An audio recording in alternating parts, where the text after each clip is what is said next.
Good evening, distinguished colleagues, esteemed panelists, and viewers. It's an honor to present my research at this prestigious international conference. My name is Tengku Muhammad Mirahkimi bin Tengku Muhammad Azrin, and I am affiliated with University Technology Mara, UiTM. Today, I will be discussing my paper titled Coping Strategies and Community Resilience Among Flood Victims, which explores the understanding of coping mechanism in disaster context, promoting the adoption of effective coping strategies and strengthening community support system to enhance the recovery capacity of flood victims. I appreciate the opportunity to share my findings with such a diverse and knowledgeable audience and look forward to engaging in a meaningful discussion following the presentation. Thank you for your attention. Before we dive into details of my research, let me provide an overview of today's presentation structure, which is organized into 6 main sections. I will begin by introducing the background and significance of study and outlining the key research problem. Next, we will explore the relevant studies related to this research, highlighting gaps in the existing literature that my study aims to address. The third section covers the methodology used in this research. Here, I will detail the study design, data collection techniques, and analytical methods applied to ensure reliability and validity. Following that, I will present the key findings of the study using tables and other visuals to clearly communicate the data. In the discussing section, I will interpret the result in the context of the research objective and existing literature, emphasizing their application and any unexpected insights. Finally, I will summarize the key points, draw conclusions based on the findings, and offer recommendations for future research or practical applications. This structure will guide us through the presentation, ensuring a clear and comprehensive understanding of the research. Let's now begin with the introduction.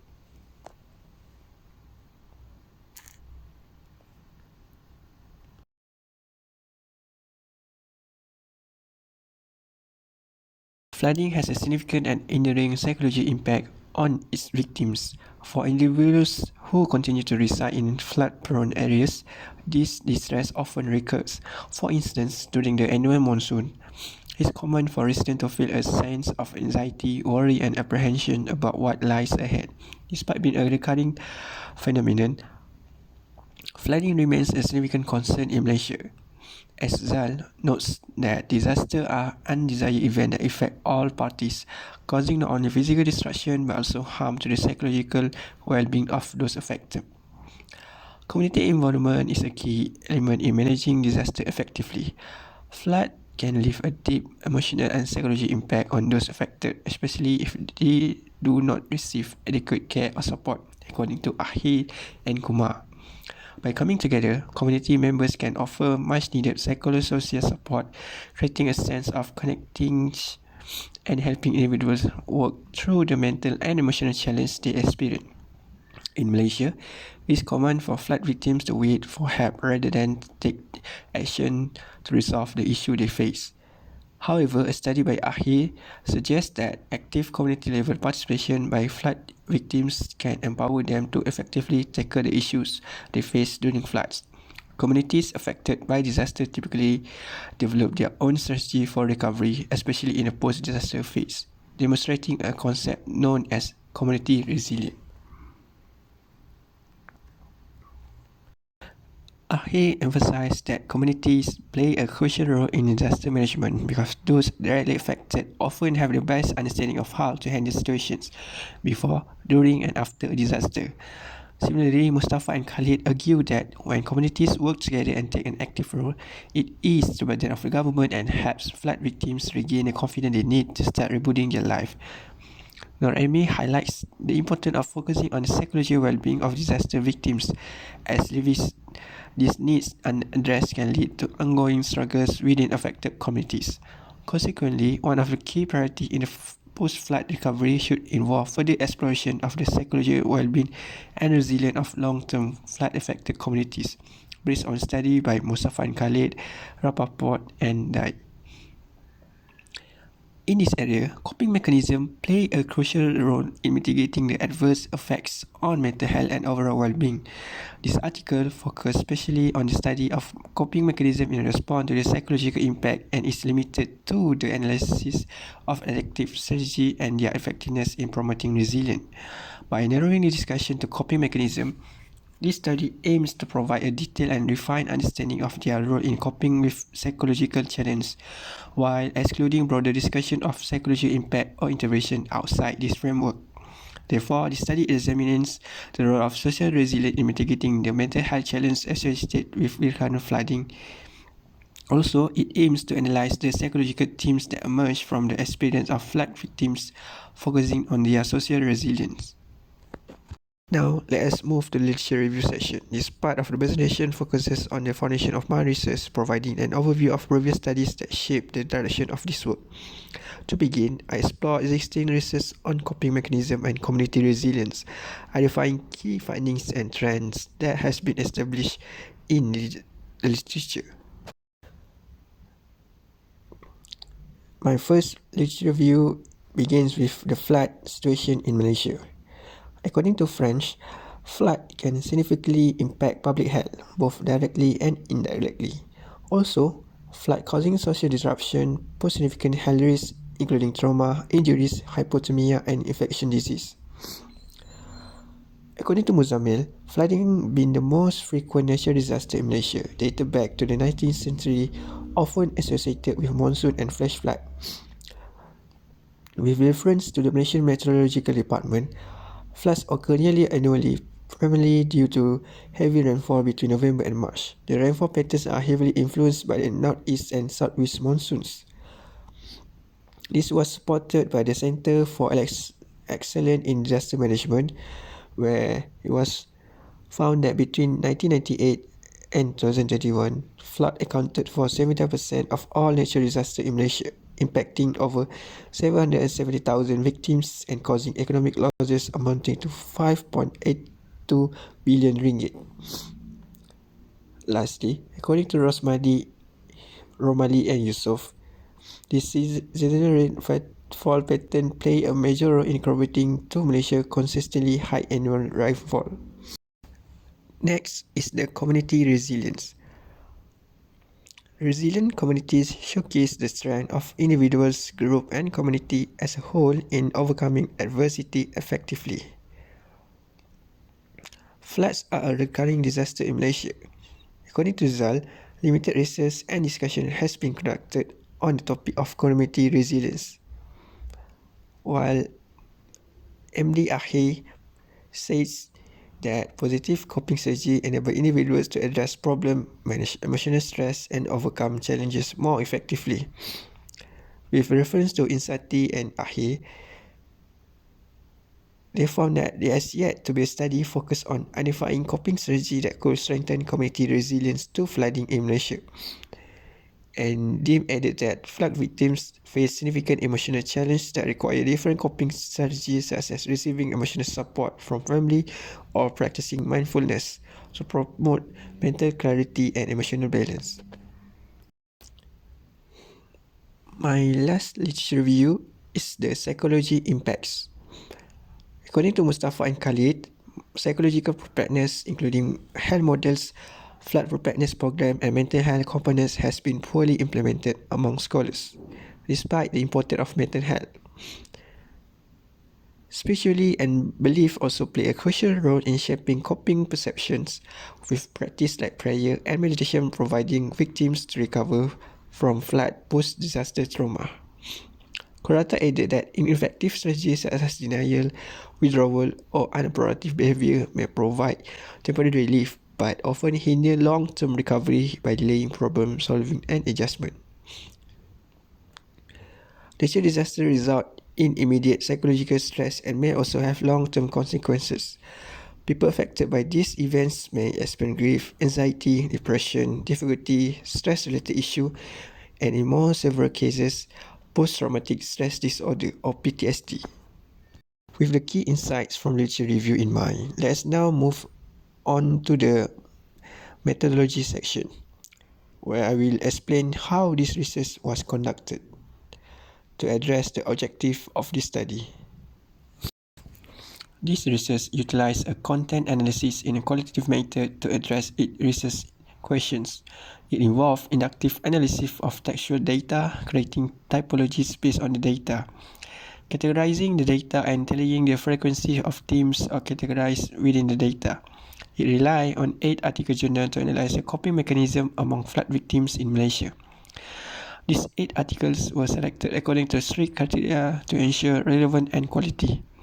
Each article was chosen for its direct relevance to coping mechanisms and their impact on psychological resilience. Priority was given to the study that provide comprehensive data such as empirical analysis or detailed case studies that investigate the complexity of coping strategies. Additionally, the diversity of methodology and cultural context of these articles further support a comprehensive understanding of the topic, while the inclusion of recent publications ensure that the findings are consistent with the contemporary developments. Detailed publication information is provided in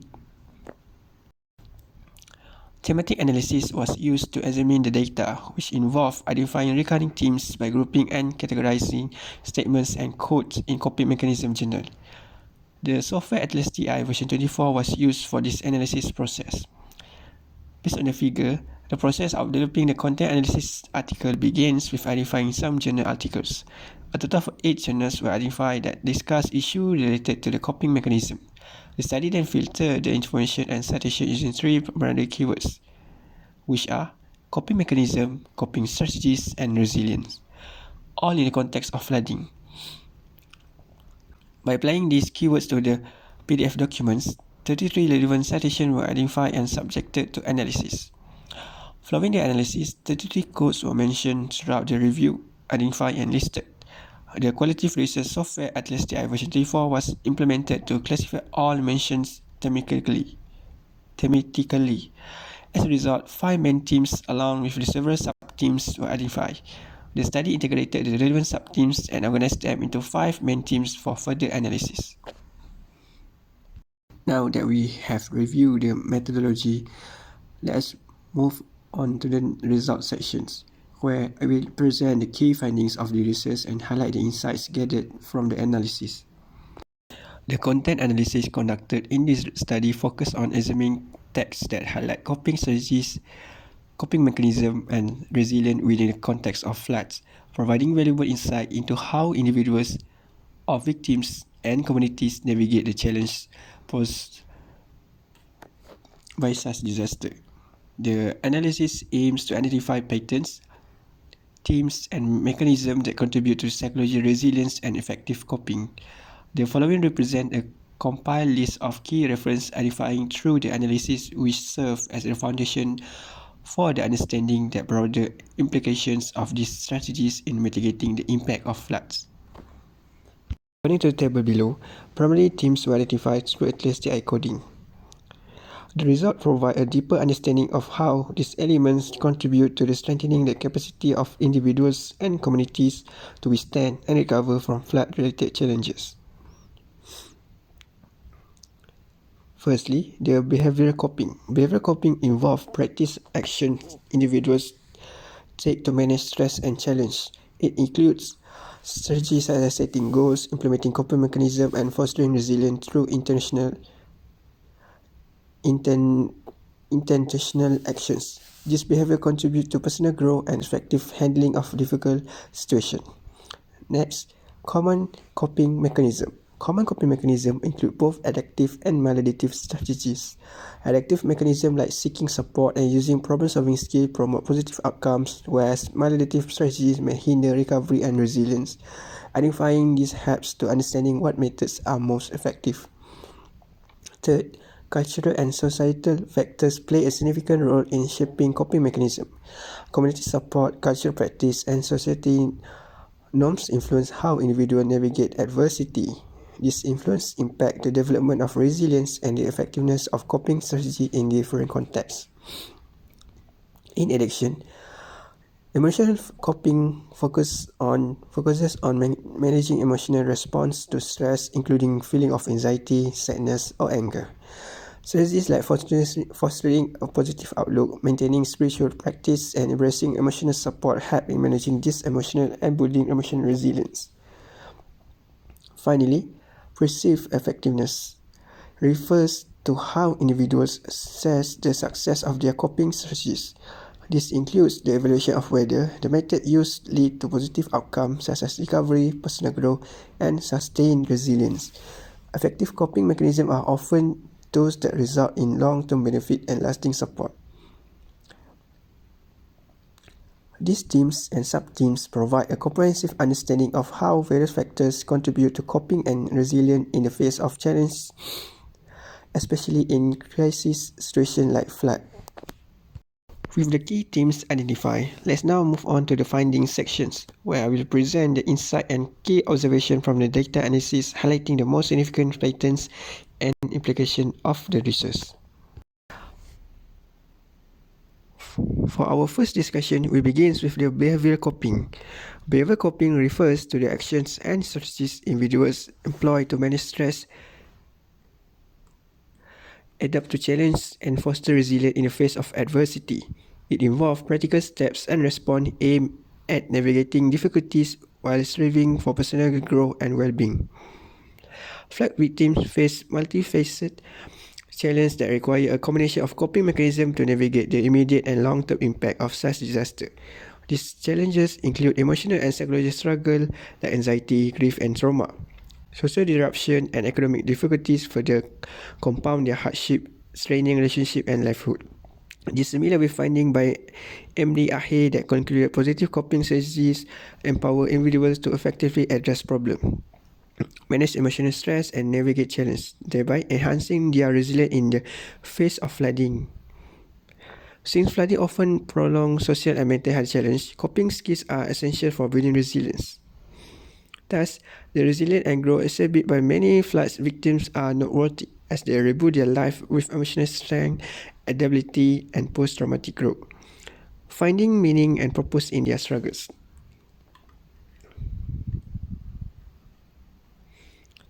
Next is the common coping mechanism. Flood victims rely on diverse coping mechanisms to address the challenge posed by natural disaster, with empowerment and growth emerging as a key outcome of effective strategies. Many individuals experience post-traumatic growth, discovery, newfound strength, and perspective that enhance their resilience.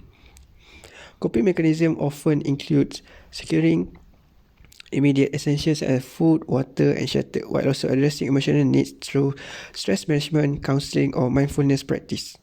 Practitioners like rebuilding homes or finding alternative livelihood empower victims to regain control over their life. This finding is coherent with ICEA and NORMI that highlight flooding significantly disrupt daily life and profoundly affect mental health, as individuals experience stress, anxiety, and trauma stemming from uncertainty, displacement, and property loss. Interestingly, spiritual and religion provide significant emotional solace with practice such as prayer and meditation offering comfort, instilling hope, and helping victims find meaning in their experience. Together, this coping mechanism enable flood victims to navigate adversity, rebuilding their life, and emerge stronger and more resilient in future. The third finding is the cultural or societal influence. The cultural and societal dimension of flood victims' experience play a critical role in shaping their resilience and recovery. Cultural values, tradition, and local knowledge often guide individual and community responses as practice of mutual aid and shared custom foster solidarity during time of crisis. Rituals and ceremony provide continuity and hope, helping victims process their experience and rebuild their life. On a community level, the collective bond of families, friends, and communities are pivotal for recovery, with social solidarity serving as a cornerstone of rebuilding effort. However, societal inequalities can create disparities in aid distribution, potentially leaving vulnerable groups at a disadvantage. Despite this challenge, many flood victims demonstrate remarkable resilience by maintaining a positive outlook. This perspective is reinforced by the finding of Ahir and Noemi, who categorize resilient communities as those that leverage their internal strengths, such as unity and cohesion, while effectively utilizing external resources to address the challenges and issues posed by flood disaster. Cultural narrative of perseverance and heroism emerged, inspiring communities to reboot and fostering a sense of shared identity. Spiritually and religious belief further enhancing coping, offering a solace, hope, and a framework for acceptance during time of uncertainty. This is consistent with findings by Kirin that faith-based practice, spiritual counseling provide emotional anchors that motivate victims to recover and reboot. Together, cultural and societal influence alongside spiritual enable flood victims to navigate adversity and emerge with greater resilience and renewed sense of purpose. Next, emotional coping. Flood victims often face significant emotional challenges that demand various coping strategies. While maladaptive behaviors such as avoidance or denial may arise initially, they often hinder long-term recovery by compounding emotional distress. Effective coping mechanisms, however, empower victims to process their experience and navigate their emotions constructively. Besides, a goal-oriented resilience is crucial, as focusing on rebuilding homes, restoring livelihoods, or planning for a secure future provides victims with a sense of purpose and control amidst the chaos.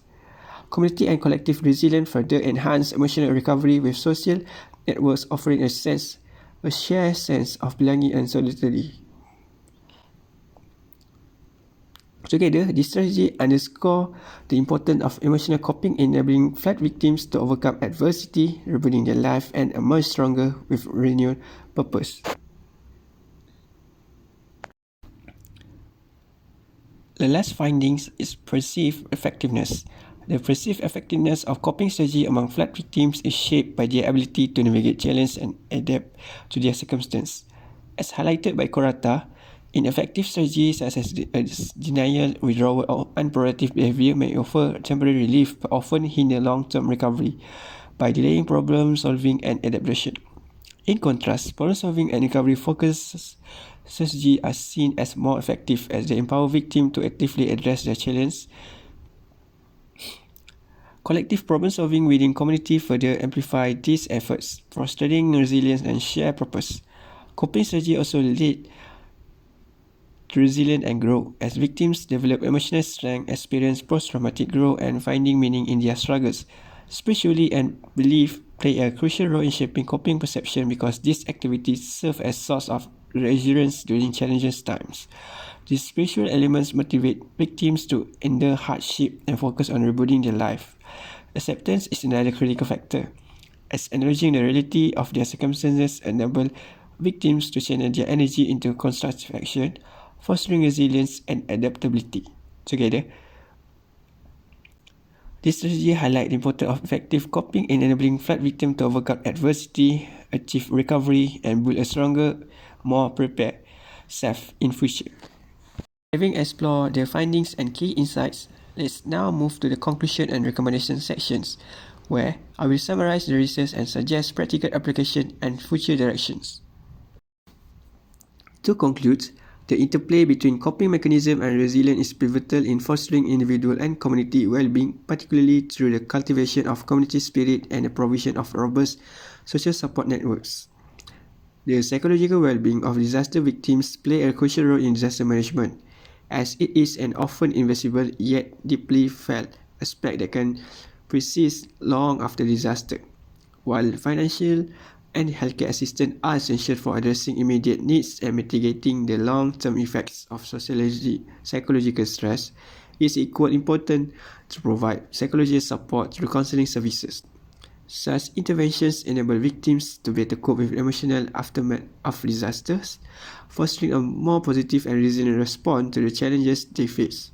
Furthermore, maintaining an active community through regular social routines, participation in various activities is essential for fostering strong relationships among members.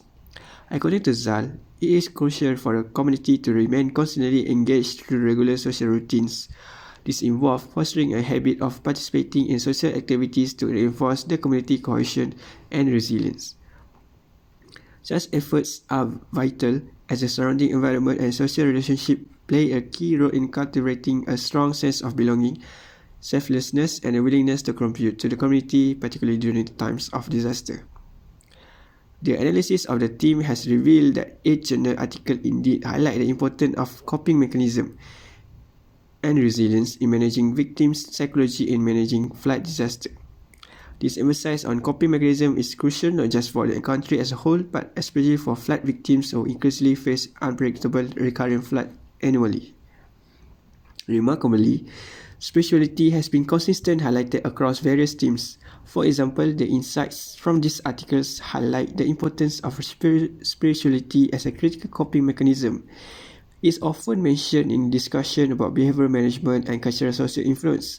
Furthermore, the findings suggest that spirituality plays a central role in emotional coping, demonstrating its effectiveness as a strategy to address the psychological and emotional challenge of flood victims.